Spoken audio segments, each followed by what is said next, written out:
This is the Fast Chat on creativity, innovation, and finding your superpower.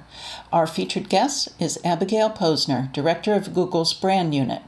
As a thought leader, author, manager, and corporate executive, Abby inspires people to view business challenges and everyday behaviors through a more human lens that celebrates the multifaceted aspects of the individual. Take a listen and be in the know in 30.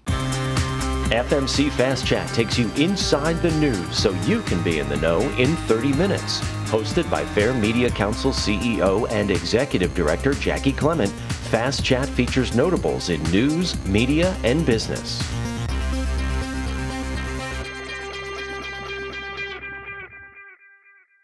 Here's the deal.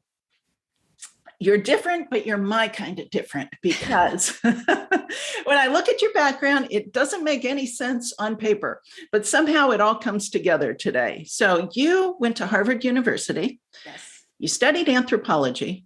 Yes. But you're working for a technology company. You blog about beauty, and you have a YouTube series. So all of these things seem rather disconnected. Yeah. But yet they're not. So how are you making this work? And what does this mean, especially for life today? Sure. Well, thank you so much for having me on this show. I am so inspired by you, Jackie. So this is going to be a fun conversation. You know, none of this was done in a premeditated fashion when I think about my career trajectory and then what I do. Mm-hmm. Really, it's all about really what I love. But there is a through line. There is a leitmotif. And I would say it started way before college, but then I found my home in college where I found this thing called social anthropology. Actually, I was fortunate enough to study a subset of that called economic anthropology, but that's a conversation for another day. But really, if you break it down, social anthropology is all about trying to understand why people do what we do. Why we eat what we eat, or wear what we wear, or in the case of economic anthropology, trade what we trade, right? And so it was so fascinating to me to dig into these whys, because people often forget it, or they think it's frivolous, or who cares why we wear what we wear. But if you actually dig deep, you reveal so much about our culture and our values and really what makes us tick. So that quest for understanding the why of human beings just kind of stayed with me, and I couldn't get it out of my system. And after a horrible stint in management consulting, my fault, not theirs, I moved into advertising, and I was a brand strategist. And in that field, I had to kind of do the same thing. I had to understand what makes people tick. I had to understand why people buy what they buy. Mm-hmm. Everything from Cheetos to financial services to insurance.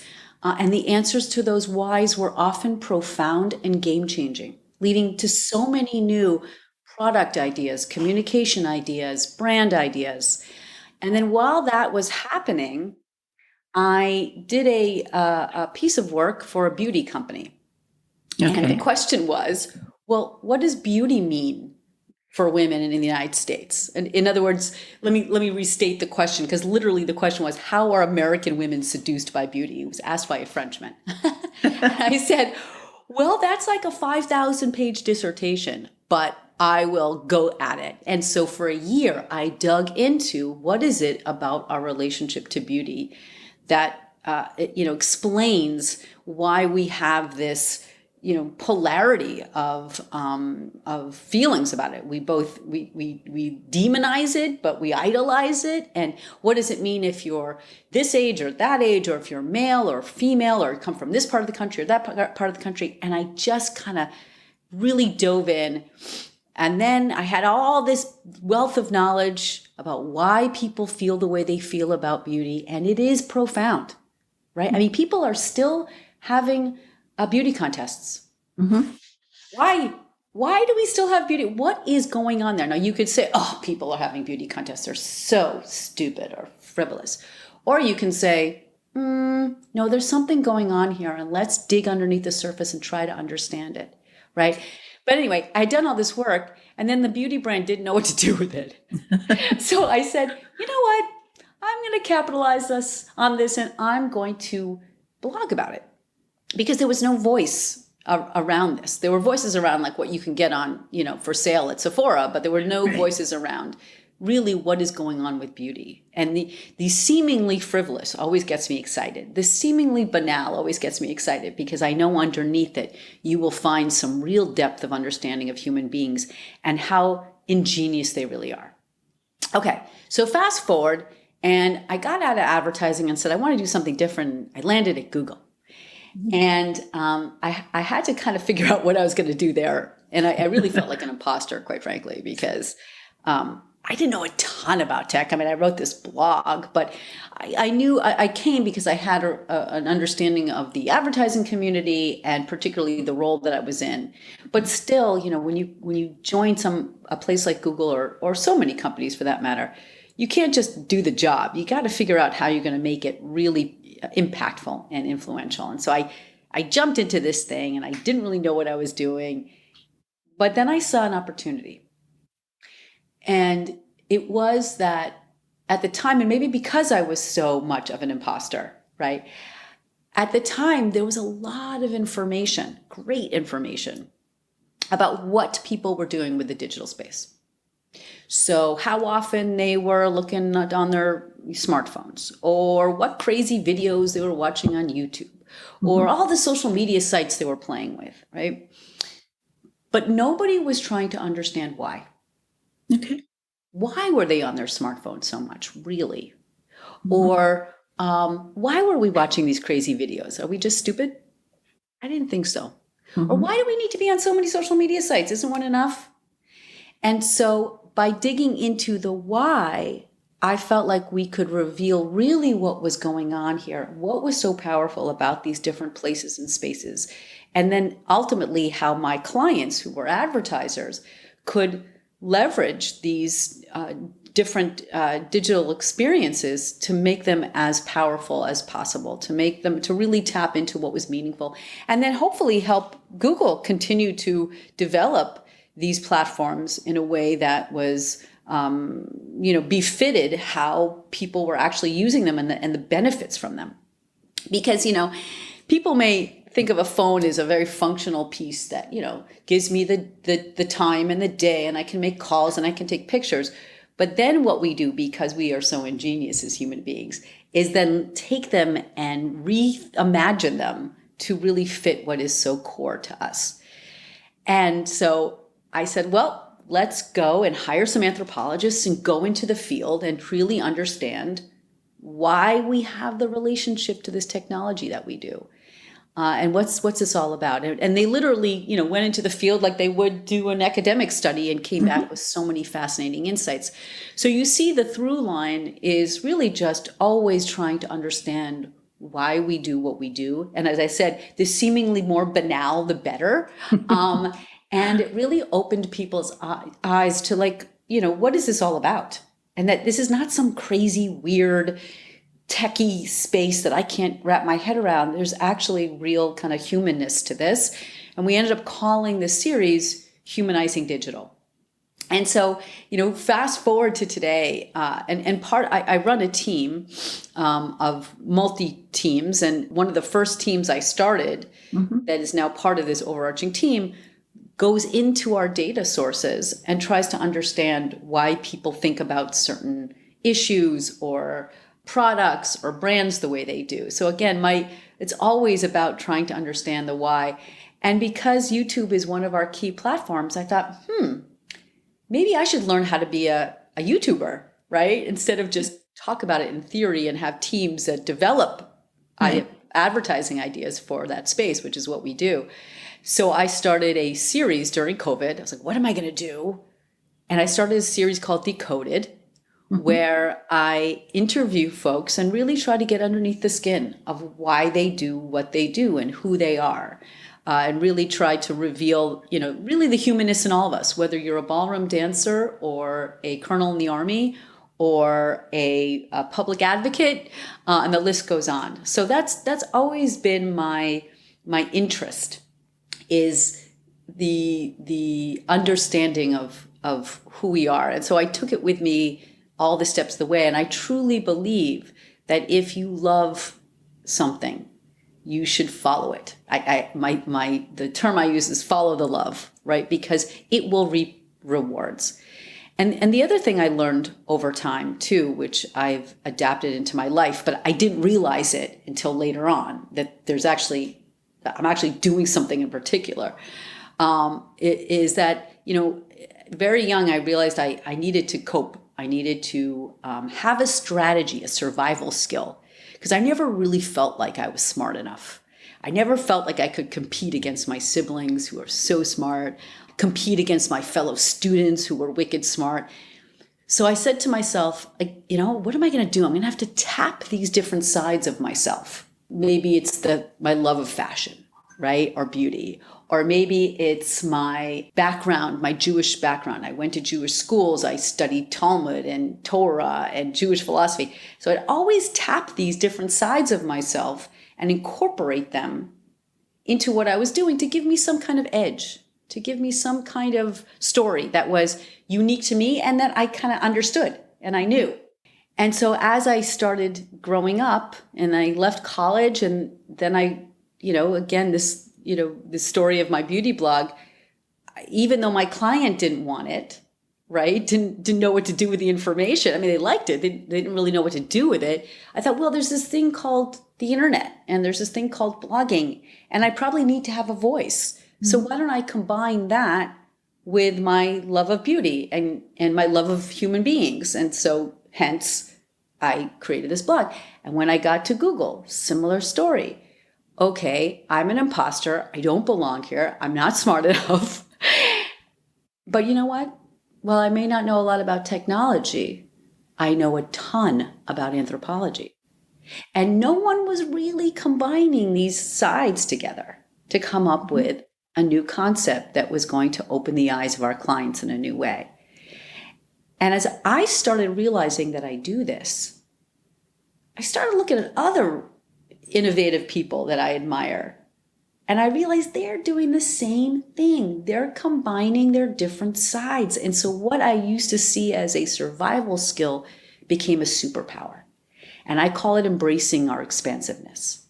So, I feel like, well, I never thought about this until now. There are themes in my life, my love of human beings and understanding who they are, and my sense of passion that I just can't throw it out the window for something else. I have to hold on to it. The fact that I love these different things and find them interesting is a good thing. Don't worry if it doesn't fit the brand that you're supposed to be fitting into, because ultimately what's more important is how you use your sense of creativity to find connections among them to give you a unique story and give you a unique voice. And that's really at the heart of creativity. Creativity and innovative thinking is about bringing unlike notions, concepts together. Like think Star Wars, sci-fi meets Greek tragedy coming together. That's what so much of innovation is. So the fact that you can tap these different sides, cultivate them, tap them, find a connection point, or as I say, look for the link. Wow, you can then pursue something that is so unique to you, that you're passionate about, all comes together. Do you think COVID really kind of opened organizations' eyes to the fact that your kind of background, or people with disjointed backgrounds, can bring a lot to the table that they otherwise would have dismissed? Like once upon a time, if I got an accounting degree, I went off and I became an accountant. No surprise there. But now it seems like people with accounting degrees can become lots of other things. And it's not a bad thing anymore. It's not that you failed as an accountant. It's that you realize you have value other places. And I'm wondering, based on what we're seeing on headlines today, with basically every industry saying we need to be more innovative. If there's one thing COVID told us, is we're not innovative enough, not only in our daily existence, but for what we're going to need to be doing in the future. Yep. So is that how this all starts to fit together? You could, I couldn't say it any better than you. That is literally the way I kick off my speeches now, right? Because I speak about innovation and creativity, not in a technical way. I talk about it in terms of how can we be as innovative as possible, because that is our currency now. Absolutely. And if COVID taught us anything, it's that at a moment's notice, you're going to have to innovate. How you talk to your clients, how you teach your children, how you entertain yourself, right? I mean, everything. And so I can't stress enough how important, and by the way, this is something that was important to me prior to COVID, but now it's just kind of, I think, risen to your point, to the surface, how at the end of the day, it's all about coming up with ideas. And ideas, as I said before, at the heart of creativity, ideas stem from really combining unlike notions and concepts. I used to do this with my clients to come up with ideas, and it doesn't take that long.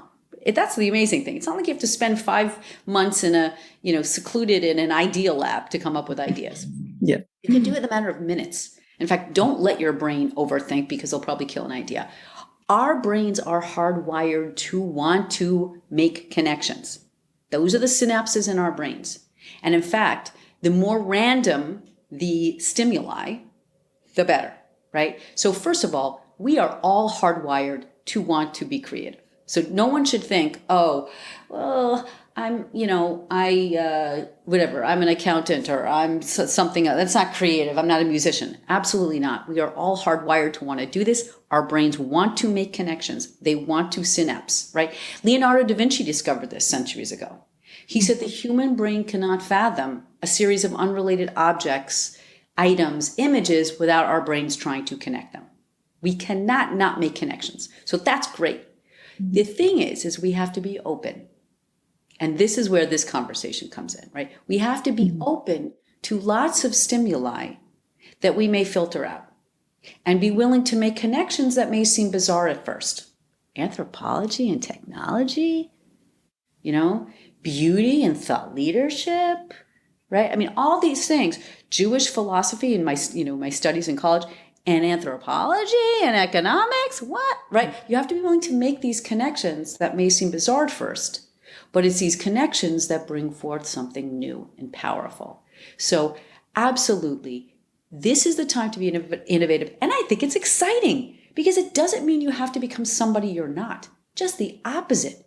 What is it that you have within yourself that is going to be a powerful source of innovation, right? It's all these different sides that only you have. So Jackie, back to you. What are just name different things that may seem totally disparate, but yet you figured out a way to connect them. Let's see. Well, probably my writing and my dancing, which, okay, they're both creative, but they're different. Totally. On some level, but they're also the same on another level, because when you write, there's a rhythm to it. When you dance, there's a rhythm to it. Yeah. And now I can write about my dancing. So it's a different thing to write about. Totally. So that's how that comes together. And you just did that in a minute.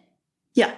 I put you on the spot. You did. No prep for that. Did that, and so imagine what you can do when you say, okay, my love for fashion, my mothering, I'm a mother of 3, my interest in my Jewish background, the fact that I love to be on stage, ham for the camera. I mean, all these things start coming together. No wonder I'm a public speaker, and I bring these things together to share them with the world. Because not only do I love to learn about how amazing people are, I love to be able to share it with others and see how they can go, yeah, you're right. I am that is amazing. We are amazing as human beings. Mm-hmm. So it all comes together. Yeah.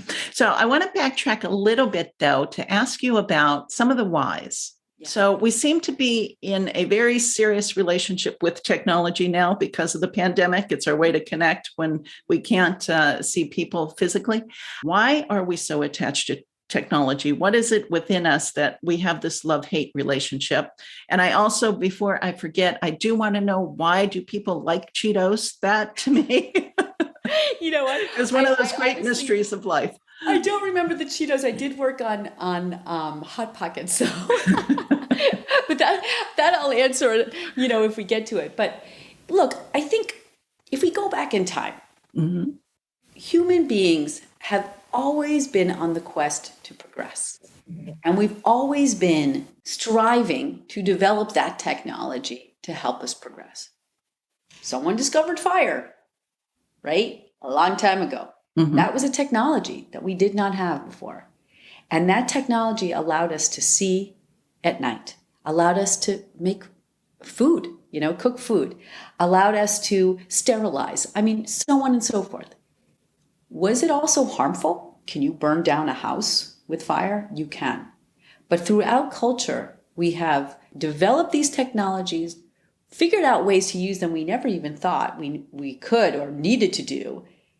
And we also learn how to navigate them so that we can mitigate the challenges that come forth with it. Because there are always going to be challenges. That's human nature, that we'll see something that we can use for good and we could use for bad. And the human species generally, I believe, wants to progress. That's kind of the mindset of an anthropologist. Like, the reason people are doing seemingly weird things is actually because it has value, right? Not that they're weird. Okay. So when you have that mindset, you recognize that for the most part, we use fire for good things. We don't use fire for bad things. Okay, so let's go through, history. Metallurgy, another technology, which thank goodness we have, because now we can cut meat, right? And now, did people also make swords out of it? Yes, right? So there's always going to be those two sides. The printing press, something that I'm sure you feel very passionate about, right? Yeah. That changed the entire universe. We could now be educated. It could also print Mein Kampf. So should we say the printing press should now be destroyed because something like Mein Kampf can be printed from it? Right. So there's always things that we as society have to do to ensure we're using that technology in the most powerful, meaningful, uplifting way. So I don't think, it's the last 20 years or the last 50 years, with IBM that we started getting interested in technology. We always have. It's just how it evolves has changed. And so, I think particularly now during the pandemic, we have a heightened sense of, for the most part, goodwill towards technology. Of course, there are issues around privacy. Of course, there are issues around the story, you see the headlines. But for the most part, how would we have gotten information about where to get vaccinated? Right. How would we have been able to educate our children? How would we have been able to have meetings? How would we have been able to, as fundamental as it sounds, entertain ourselves without the technology that we are using right now to enlighten each other, right? And so I think there's a lot of headlines. There's some people who just love to live in fear, and there is that. And sometimes it's warranted. I get it. But we often don't realize how powerful and uplifting and enlightening and edifying the technology we use every day is, because we take it for granted, or it's not sexy to tell stories about that. And so when I bring anthropologists in and reveal and help us understand and see really some super meaningful ways we're using technology and don't even realize it, all of a sudden we go, oh yeah. And it's not so much, therefore I love the technology. No, the ultimate goal is to say, therefore I love human beings. When you talk about expansiveness now, is there any kind of boundary to it? Just like with every type of brainstorming session, some of your brainstorming sessions are stinky and some of them are good. As long as you do enough of them, right? You'll come up with something good. So for example, to help my clients come up with marketing ideas, I would say, okay, get into a group. We're going to spend 10, 15 minutes, and we're going to try to combine different stuff together, different variables together. A consumer truth. Human beings love the taste of strawberry soda. Okay. A cultural truth, diversity and inclusion. A product truth, the soda is all natural. And then something about and then combine it with let's say a platform. Okay. See if we can find the connections among these different things. Spend 20 minutes doing that, move on to another brainstorming session. And then you change up the variables, right? In certain cases, you're going to have ideas that really resonate, and certain ideas that don't, right? Certain variables mixing together will work, and in some cases they won't. But you don't know. I don't know. So when you say limits, I think it's that maybe it's not about combining every single side of yourself to solve a challenge. I think certain challenge challenges will really benefit from combining certain sides, and other challenges will benefit from combining other sides. So for example, going back to humanizing digital at Google, that was the combination of tech meets anthropology. I didn't have to bring in my Jewish background there. There's no reason to. I didn't have to bring in necessarily my love for beauty. Didn't have a role. When I started doing Decoded on YouTube, then I started bringing in other different facets of myself, because I wanted to show that everybody, no matter their background, has something interesting to say. So I would bring a fashion designer who's now a good friend of mine, a stylist to the stars. And then I had another interview with someone who is a business leader and wrote a very serious book about business. And you're like, wait, what's the connection? The connection is that we all have depth of stories to be shared. And they too combine different sides to get to the opportunities that they have in front of them. One of the things you brought up is how you started on YouTube as a way to actually experience what you would otherwise be theorizing in the office. Correct. So what did you learn from that? Because I think that's interesting, because a lot of people just don't do it. It's like the CEO that never visits a customer or a client and really has no idea how his or her organization is actually performing. It's really hard. I have a lot of respect for the YouTube star. I'm trying to get subscribers, and I have to twist my son's arm to get his friends to subscribe. It's really hard. Just the setup. I learned how to edit. I'm not saying I'm a great video editor, but all the skills that are necessary to prepare and then to set up, and then then you have to do a kick-ass interview. And then you got to edit it, and then you've got to solicit and make sure people, and advertise it. And it's just a whole series of processes. So now I have so much more respect for the YouTube star, and can learn and see things I didn't see before, because I'm so thrust in the middle of it. But at the same time, I think I don't want people to be afraid of it too, because what did I know? I remember I was trying to pitch a TV show, totally different story. And then COVID hits and everything falls apart and I'm all depressed. Yeah, right. And my buddy says to me, what are you doing? Just get off your butt and do some kind of, YouTube type show. Why not? Mm-hmm. And I thought, it's too much work. I can't do it. I mean, I know the platform, but I got to buy the lights. I don't know what I'm doing. No, one step at a time.